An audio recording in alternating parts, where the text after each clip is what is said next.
Hace 40 años leí la primera edición de este libro que tengo aquí conmigo, Vecinos Distantes, de Alan Riding, quien era corresponsal del New York Times en esos momentos, o que lo había sido en los años previos. Es un libro muy importante, es un libro histórico. Puede uno estar de acuerdo o en desacuerdo con algunos de los principios de algunas de las posiciones del libro, pero es un libro que hay que leer. Se acaba de publicar esta nueva edición, que es una edición conmemorativa por los 40 años de este libro. Tiene además dos epílogos, uno del año 2000, después del triunfo de Vicente Fox, y ahora un epílogo nuevo del 2025. Son epílogos grandes que reflejan pues, una serie de reflexiones que nos ofrece Alan Riding precisamente sobre lo que ha pasado en México en estos últimos 40 años. Para mí es un gusto, un privilegio poder conversar con Alan Riding. En primer lugar, lo que me sorprende, Alan, al releer el libro 40 años después, lo primero que encontré es que está magníficamente bien escrito, sí debo reconocerlo, es un libro muy hermoso de leer con frases literarias, pero también me da un poco de tristeza ver que muchos de los problemas que señalabas acerca de México los seguimos sufriendo 40 años después. Cuando escribiste tu epílogo, ¿qué estabas pensando acerca de lo que ha pasado en México, que es un país en el que has vivido, el que has visitado constantemente, cuando muchos de estos problemas que señalabas hace 40 años siguen estando ahí? Quiero añadir que es un país que quiero bastante también, a pesar de que algunas veces me decían cómo es posible que una persona escribiera de esta forma anti-mexicana, pero no era. Era una reflexión del amor que había ganado y lo tengo todavía por México. Bueno, el hecho es que me decepciona lo que ha pasado o lo que no ha pasado. En el año 2000 decidimos escribir con Planeta un epílogo con, bueno, lo publicaron primero como un panfleto que decía, ¿cambiará México ahora? Pregunta. Y con la esperanza que la respuesta sería, sí, ahora sí se va a cambiar. Y claro que ha continuado a cambiar, ha cambiado desde los 40 años, por supuesto, es un país mayor población, con una industria más fuerte, con aspectos económicos importantes, comerciales, por supuesto, y aspectos muy preocupantes, obviamente, es el aumento, más que aumento, casi no existía hace 40 años del crimen organizado, Ujú. del narcotráfico. Y eso ha distorsionado bastante um, al país y a la visión que México tiene en el mundo y que yo tengo de México. Entonces, entre todas las cosas, claro, la falta de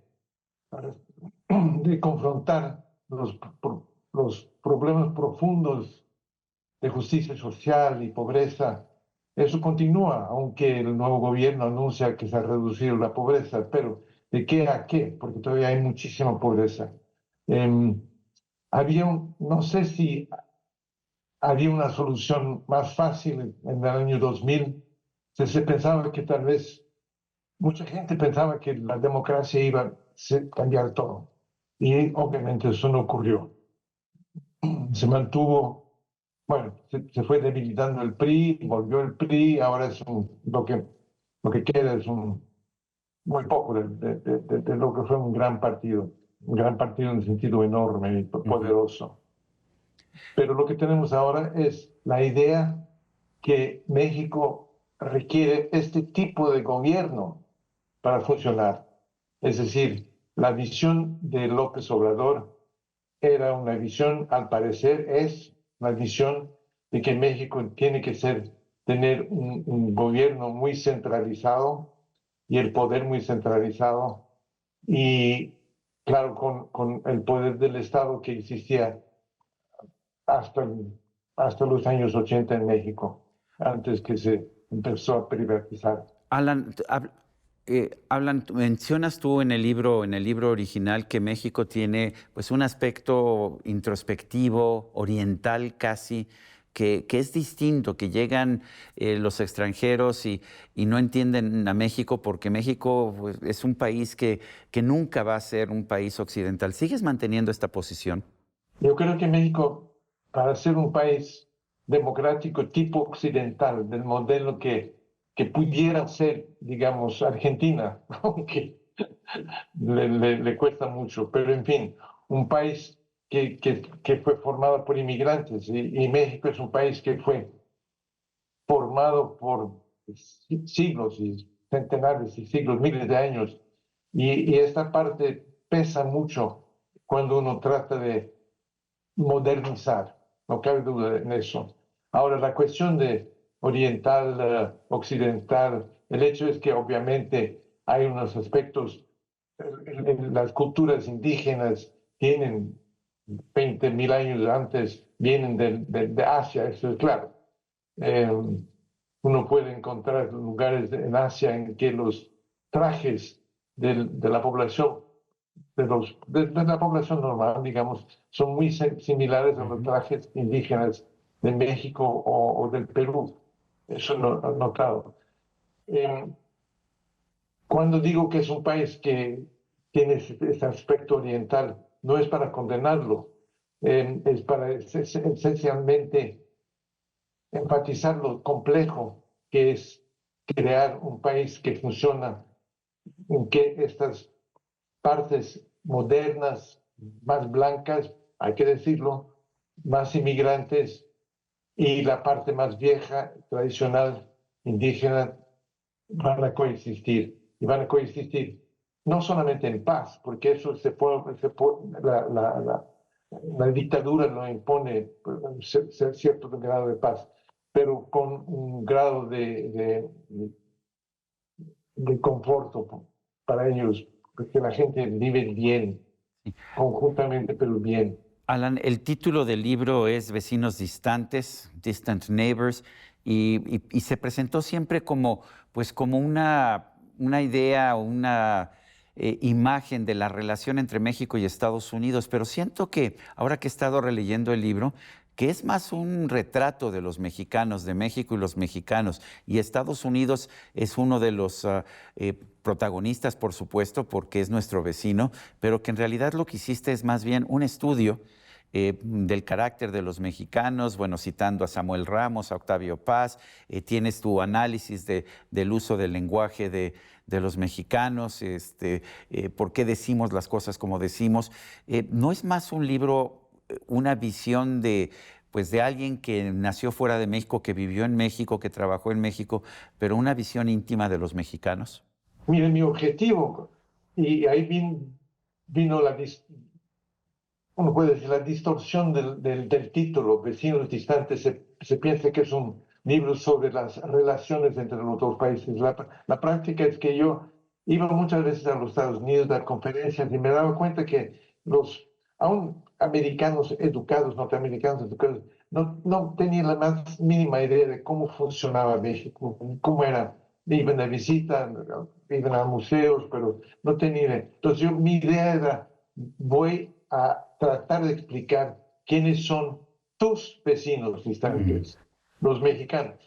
Por eso que el segundo título del libro es un retrato de los mexicanos, Sí. pero para mucha gente se quedó como Con el el vecino. retrato de las relaciones bilaterales. De hecho, es un libro que se convirtió en un clásico. Sé que se han impreso cientos de miles de ejemplares. Eh, ¿qué- ¿Cómo transforma tu vida, ya en lo personal, Alan, el hecho de haber tenido un bestseller de esta magnitud? Pero además es un libro que se sigue vendiendo 40 años después. Eso no pasa comúnmente con los libros. ¿Qué piensas? ¿Te imaginaste eso cuando escribiste Vecinos Distantes?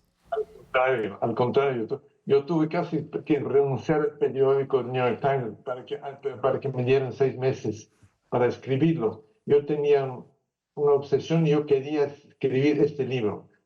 Y encontré en la editora americana Knopf a una persona que me interesaba en América Latina, y en México encontré a Joaquín Díaz Cañedo, que era de Joaquín Ortiz, que dijo, bueno, sí, pues puede ser, pero es un libro para ellos, no es para nosotros, pero vamos a publicarlo igual, ¿no? Y al inicio dije, bueno, yo, y don Joaquín, ¿cuánto vamos a publicar? ¿Cuántos van a imprimir? No, 6,000, tal vez 10,000 si se va bien y todo. Así que yo estaba muy satisfecho, yo quería que el libro saliera y sin ninguna pretensión y ninguna fantasía de que tuviera esta reacción. Eh, de los dos lados una sorpresa que fue un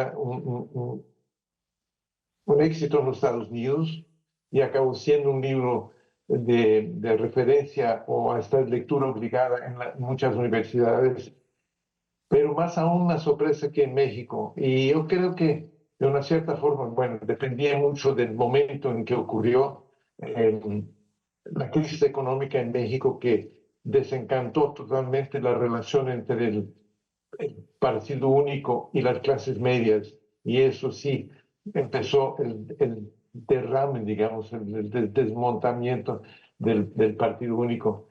Pero igual me sorprendió mucho y finalmente, inmodestamente, acaba siendo por lo menos un espejo de México.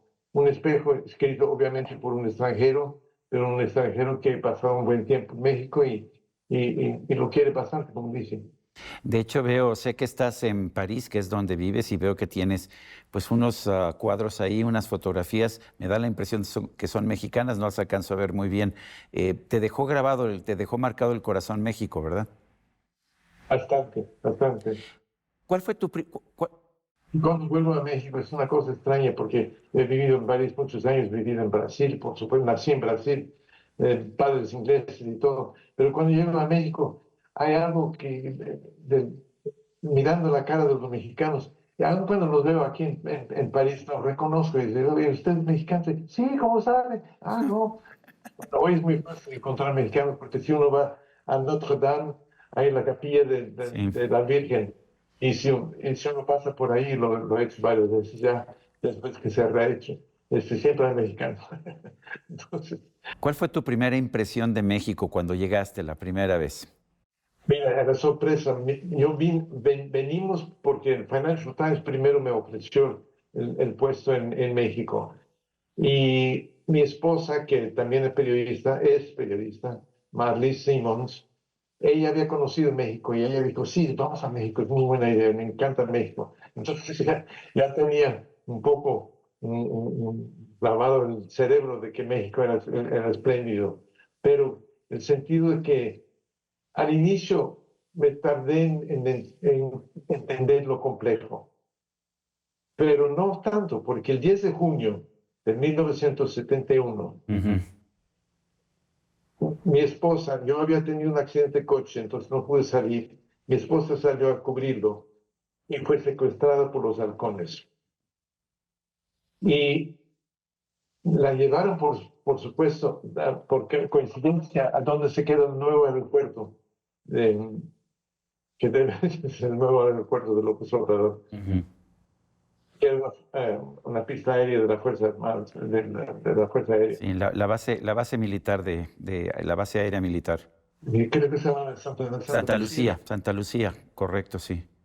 Exactamente, y empecé a entender lo complejo, es decir, a no entender México en aquel momento, porque de un lado había todo un show de que eran las fuerzas del pasado, los malos, Martínez Domínguez, responsable de todo eso, y Echeverría haciéndose el bueno de todo. Claro. Al mismo tiempo, ¿quién me informó?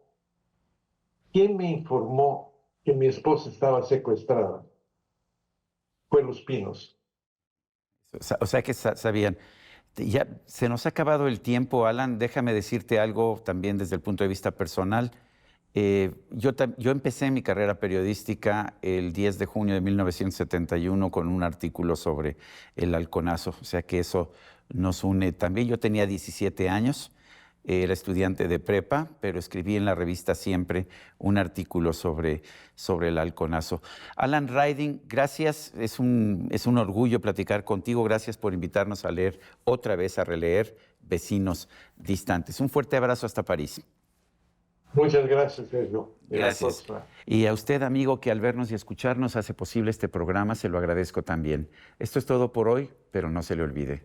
Nos vemos la próxima.